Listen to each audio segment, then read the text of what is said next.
Assalamu alaikum, my dear friends, and welcome back to my YouTube channel Maths Made Easy। आज की इस video lecture में हम class ninth का chapter number 7 quadrilaterals ये start करने जा रहे हैं। और इस लेक्चर में हम इसका इंट्रोडक्शन देखेंगे, यानी बेसिक कॉन्सेप्ट जो हैं, जो डेफिनेशंस हैं, वो हम आज डिस्कस करेंगे। ये जो चैप्टर है क्वाड्रिलेटरल्स, इसमें जो मेन फोकस रहेगा इस चैप्टर में, that will be on the different properties of parallelograms, या इन जनरल हम कहेंगे डिफरेंट प्रॉपर्टीज ऑफ क्वाड्रिलेटरल्स। तो सबसे पहले, विदाउट वेस्टिंग एनी टाइम, सबसे पहले आपको मालूम होना चाहिए कि एक पॉलीगन क्या होता है। फिर उसके बाद हम डिफाइन करेंगे व्हाट इज क्वाड्रिलेटरल। तो सिंपल वर्ड्स में अगर मैं इसको डिफाइन करूंगा, मैं लिखूंगा a plane closed figure, a plane closed figure described by three or more line segments, three or more line segments। दो टर्म्स यहां पे आ गई, एक प्लेन और दूसरी टर्म आ गई क्लोज्ड। प्लेन यहां पे मतलब है कि टू डायमेंशनल होनी चाहिए, यानी प्लेन को हम ज्योमेट्री में जब भी डिफाइन करने की कोशिश करते हैं, हम बोलते हैं प्लेन होता है कोई भी फ्लैट सरफेस। जैसे अभी जो सरफेस ऑफ बोर्ड होती है, वाइट बोर्ड्स आजकल इस्तेमाल करते हैं, इस तरह से प्लेन शीट ऑफ पेपर, जो भी पेपर होता है, उसको हम एज ए प्लेन कंसिडर करते हैं। यानी इस पॉलीगन में जितनी भी लाइन सेगमेंट्स होंगी, वो लाइन सेगमेंट्स एक ही प्लेन पे लाई करनी चाहिए। क्लोज्ड का मतलब है कि जो भी हम पॉलीगन बनाएं, यानी जब भी हम दो तीन लाइन सेगमेंट्स को कंबाइन करें, तो इसमें स्टार्टिंग और एंड पॉइंट जो इस पॉलीगन का होगा वो कोइंसाइड होना चाहिए। जैसे मैंने यहाँ पे एक लाइन सेगमेंट ड्रा की, सब इसका मैं नाम रखूंगा ए बी। फिर बी से आगे मैं और एक लाइन सेगमेंट ड्रा करता हूँ, सपोज ये है बी सी। फिर सी से लेकर फिर मैं वापस आ जाऊंगा ए पे। तो इससे क्या हुआ, जो स्टार्ट और एंड पॉइंट है वो कोइंसाइड हो गया, तो इसको बोलते हैं हम क्लोज्ड फिगर। इन्हीं तीन लाइन सेगमेंट्स को अगर आप देखो कि यहाँ पे मैं ऐसे एक लाइन सेगमेंट ड्रा कर सकता हूँ, फिर ये दूसरी लाइन सेगमेंट यहाँ से मैं ड्रा कर सकता हूँ, एक सेकेंड, यहाँ से, और इसी तरह से मैं यहाँ से तीसरी लाइन सेगमेंट ड्रा कर सकता हूँ। तो यहाँ पे जो स्टार्टिंग और एंड पॉइंट है वो कोइंसाइड नहीं हुए, तो ये ओपन फिगर है।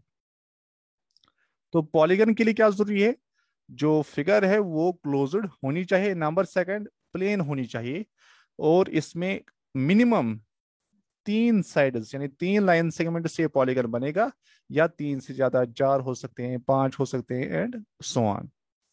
और वैसे भी पॉली का मतलब होता है मनी, बहुत सारे, एंड गन का मतलब होता है साइडस, गन का मतलब होता है साइडस।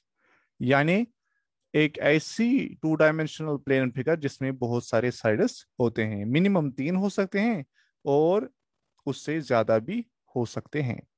तो अगर अब क्वाड्रिलेटरल को देखेंगे, व्हाट इज क्वाड्रिलेटरल, तो क्वाड्रिलेटरल को हम सिंपल वर्ड्स में कहेंगे ये एक ऐसा पॉलीगन होता है जिसमें चार साइड्स होते हैं, सिंपल, या शॉर्ट में लिखेंगे ए फोर साइडेड पॉलीगन, या फोर साइडेड पॉलीगन। इसको हम क्या कहते हैं, क्वाड्रिलेटरल। पॉलीगन जो मैंने ऊपर आपको बोला, पॉलीगन में भी टाइप्स होते हैं, आपने सुना होगा सिंपल पॉलीगन, आपने सुना होगा, इस तरह से कॉम्प्लेक्स पॉलीगन होते हैं।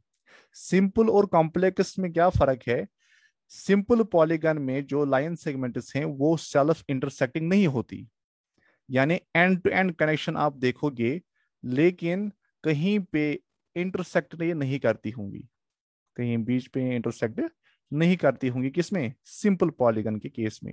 लेकिन अगर हम कॉम्प्लेक्स पॉलीगन की बात करेंगे, तो वहां पे जो लाइन सेगमेंट्स होंगी जिनसे पॉलीगन फॉर्म करता होगा, उनमें लाइन सेगमेंट्स क्या होंगी, इंटरसेक्टिंग। जैसे ये थर्ड वाली लाइन सेगमेंट यहाँ पहली वाली लाइन सेगमेंट को इंटरसेक्ट कर रही, तो ये वाला जो पॉलीगन है सेकंड वाला, it is a complex polygon.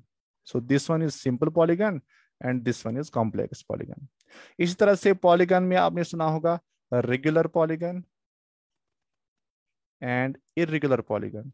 Regular में साइड्स और एंगल्स पॉलीगन के सेम होते हैं, यानी हर एक साइड का मेजर सेम होता है और हर एक एंगल का मेजर सेम होता है। तो ये हम बाद में डिस्कस करेंगे। तो अभी क्वाड्रिलेटरल हमको को हम शॉर्ट में डिफाइन करेंगे ए फोर साइडेड पॉलीगन। तो सबसे पहले हम अब यहाँ पे देखेंगे what are the types of quadrilaterals. तो सबसे पहले ट्रिपीजियम क्या होता है? What do you mean by trapezium? तो ट्रिपीजियम एक ऐसा क्वाड्रिलेटरल होता है, a quadrilateral having exactly one pair of parallel sides, exactly one pair of parallel sides, यानी एक ऐसा क्वाड्रिलेटरल जिसमें one pair of parallel sides होंगे, उसको हम क्या बोलते हैं? हम it is called as trapezium. तो मैं यहाँ पे फ्री हैंड से बना रहा हूँ, इसमें थोड़ी सी वेरिएशन हो सकती है। यहाँ पे स्ट्रेट ना हो, जैसे मैं यहाँ पे एक ट्रिपीजियम बना रहा हूँ, इसका मैं नाम रखता हूँ ABCD। ये यहाँ पे ABCD। सपोज इस क्वाड्रिलेटरल में अगर हमें गिवन है that AB is parallel to DC, तो हम इस क्वाड्रिलेटरल को बता सकते हैं that it is a trapezium. अब अगर, क्योंकि ये अब पैरेलल साइड्स हो गए, AB और DC यहाँ पे पेयर ऑफ पैरेलल साइड्स हैं, और AD और BC जो ये बाकी दो अपोजिट साइड्स बनते हैं, इनको बोलते हैं हम नॉन पैरेलल साइड्स। और अगर किसी ट्रिपीजियम में नॉन पैरेलल साइड्स इक्वल होंगे, यानी अगर AD और BC बराबर होंगे, तो ऐसे ट्रिपीजियम को हम नाम देते हैं आइसोसेलेस ट्रिपीजियम। आइसोसेलेस ट्रिपीजियम, जिस तरह से आपने सुना होगा आइसोसेलेस ट्रायंगल, जिसके दो साइड्स इक्वल होते हैं। तो trapezium is nothing but it is a quadrilateral having exactly one pair of parallel sides. And what is isosceles trapezium? ये एक ऐसा ट्रिपीजियम होता है जिसके नॉन पैरेलल साइड्स इक्वल होते हैं। इसी तरह से पैरेललोग्राम क्या होता है? देखो, नाम से ही पता चलता है पैरेललोग्राम में पैरेलल लाइन्स का कंसेप्ट होगा जरूर। अक्सर बच्चे गलती करते हैं कि वो डेफिनेशन के बजाय पैरेललोग्राम की प्रॉपर्टीज लिखते हैं। तो डेफिनेशन पे फोकस करेंगे। सो एक क्वाड्रिलेटरल को हम तभी पैरेललोग्राम कहेंगे जब इसके दोनों पेयर अपोजिट साइड्स की क्या होंगे? पैरेलल होंगे। So a quadrilateral is a parallelogram if, condition क्या है? इट इज बोथ पेयर्स, अगर इसके दोनों pair opposite sides, if it is both pairs of opposite sides are parallel,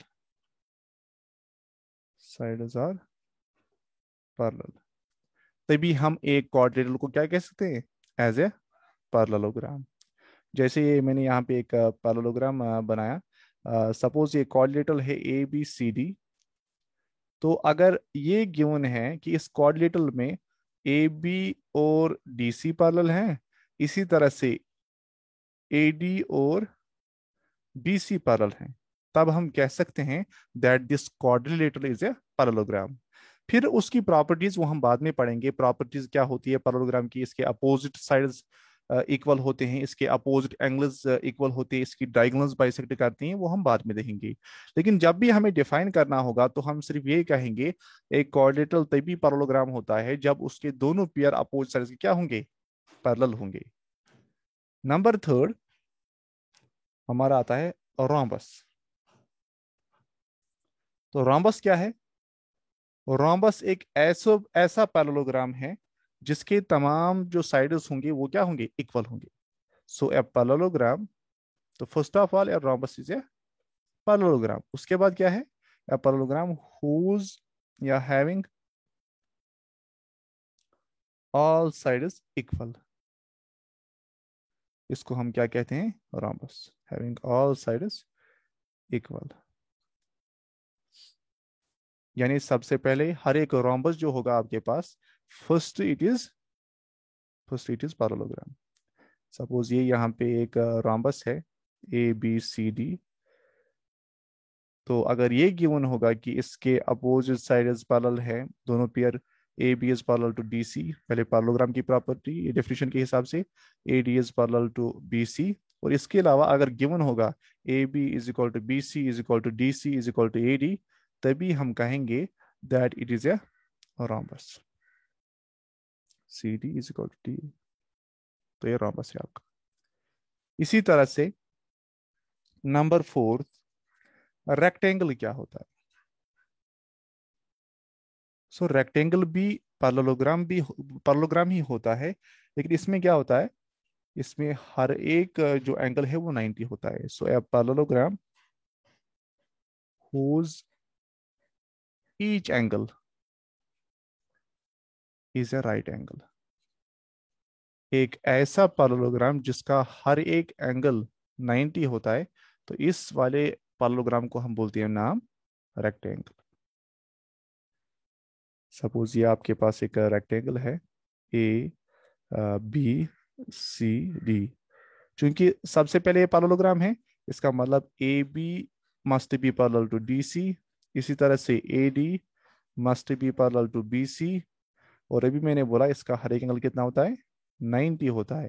यानी angle B is equal to angle A is equal to angle B is equal to angle C is equal to angle D, और हर एक का major है 90 degree. तो ऐसे quadrant को हम क्या बोलते हैं, हम rectangle. Next one is fifth one, that is square. तो स्क्वायर में अब क्या होता है, ये भी एक पैरेललोग्राम ही होता है, लेकिन इसमें हर एक एंगल 90 और हर एक साइड इक्वल होता है।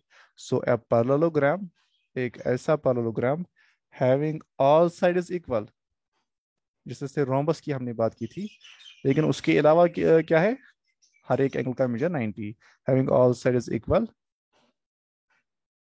And number second point, each angle equal to right angle, या each angle equal to 90 degree, equal to a right angle. तो इसको हम क्या कहेंगे, स्क्वायर कहेंगे। यहाँ पे मैं डायग्राम बनाऊंगा स्क्वायर की। तो ये आपका स्क्वायर है। Suppose A B C D, चूंकि फर्स्ट ऑफ ऑल ये पैरेललोग्राम है, इसका मतलब A B must be parallel to D C. इस तरह से ए डी और बी सी पैरेलल होंगे।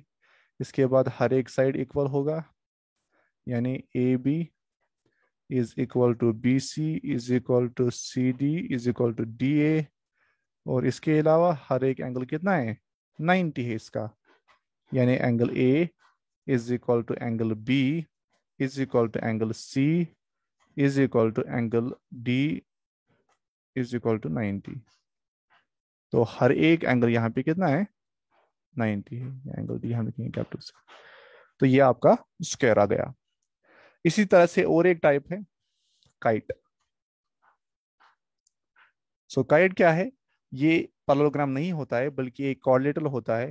ए quadrilateral is A kite if, कब हम कहेंगे काइट एक क्वाड्रिलेटरल को, if it has two pairs of equal adjacent sides. जब इसके दोनों पेयर जो एडजेसेंट साइड्स के होंगे वो इक्वल होंगे, और जो नॉ अपोजिट साइड्स होंगे वो क्या होंगे, अनइक्वल होंगे। And unequal opposite sides. मैं यहाँ पे डायग्राम बनाऊंगा, फ्री हैंड से मैं बनाऊंगा, इसमें थोड़ी सी वेरिएशन आ सकती है। सपोज ये आपके पास एक लाइन है, यहाँ से दूसरा साइड, ठीक है।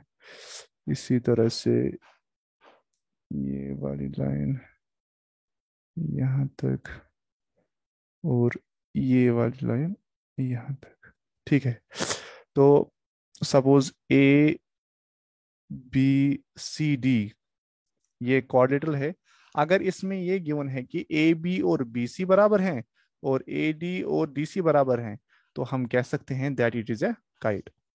तो जो दोनों पेयर एडजेसेंट साइड्स यहाँ पे हैं वो इक्वल हैं, so we can call it as right. और इसमें आप देख सकते हो कि अपोजिट साइड्स क्या है, अनइक्वल, यानी ए बी और सी डी बराबर नहीं है, ए डी और बी सी बराबर नहीं है।